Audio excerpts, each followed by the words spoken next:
டேட்டாவ கொஞ்சம் கீழ தள்ளி பார்க்கலான்னா, உடனே ஹெட்டிங் மறைஞ்சு போயிருது. அப்புறம் எப்படித்தான் அந்த டேட்டாவ நம்ம புரிஞ்சுக்கிறது?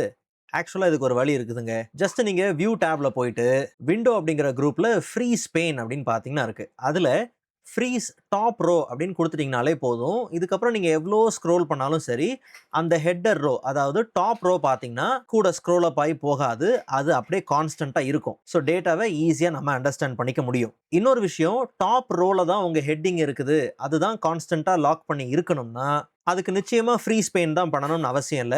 வியூல போயிட்டு ஏற்கனவே பண்ணியிருந்த ஃப்ரீஸ் பெயின அன்ஃப்ரீஸ் அப்படின்னு குடுத்துடுறேன். அதுக்கு பதிலா அந்த டேட்டாவ ஜஸ்ட் நீங்க கண்ட்ரோல் டி குடுத்து ஆஸ் அ டேபிளா நீங்க கன்வெர்ட் பண்ணிட்டீங்கனாலே போதும். டேபிளா இருக்கும்போது நீங்க டேட்டாவ ஸ்க்ரோல் பண்ணீங்கன்னா, நிச்சயமா அந்த இடத்துல ஏபிசி அப்படிங்கிற காலமுடைய ஹெட்டருக்கு பதிலா நாம வச்சிருக்கிற டேட்டாவோட ஹெட்டிங் அந்த நேமா பார்த்தீங்கன்னா, அங்க அந்த ஹெட்டர்ல வந்துரும். அதாவது காலமுடைய ஹெட்டர் ஏரியால டேட்டாவுடைய ஹெட்டிங்ஸ் பார்த்தீங்கன்னா, கரெக்ட்டா வந்துரும். ஸோ இங்கேயும் எவ்வளோ ஸ்க்ரோல் பண்ணாலும் ஒண்ணும் பிரச்சனை இல்ல. ஒருவேள மல்டிபிள் ரோவ லாக் பண்ணணும், மல்டிபிள் காலம்ஸ லாக் பண்ணணும் அப்படிங்கிற பட்சத்துல, அப்ப ஃப்ரீஸ் பெயின் தான் பெஸ்ட்டான ஒரு ஆப்ஷன். ஆனா, நல்லா புரிஞ்சுக்குங்க.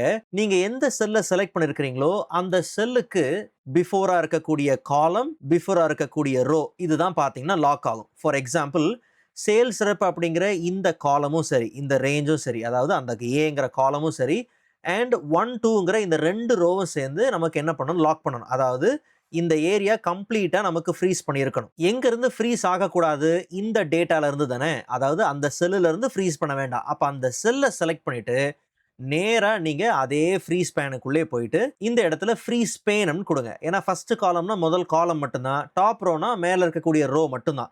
இது ஃப்ரீஸ் பெயின் குடுத்தீங்கன்னா, நாம செலக்ட் பண்ணியிருக்கிற செலக்ஷன வச்சு, செலக்ஷனுக்கு பிஃபோரா இருக்கக்கூடிய ரோ அண்ட் காலம் லாக் ஆயிரும். அப்படி பார்த்தா, பி3ங்கிற செல்ல தான் நம்ம செலக்ட் பண்ணியிருக்கிறோம். அப்போ பி1, பி2 அதாவது ஃபர்ஸ்ட், செகண்ட் ரோவும் சரி, ஏங்கிற காலமும் சரி, டோட்டலா நமக்கு இப்ப என்ன ஆயிருக்கு? ஃப்ரீஸ் ஆயிருக்கு. கவனிச்சீங்களா?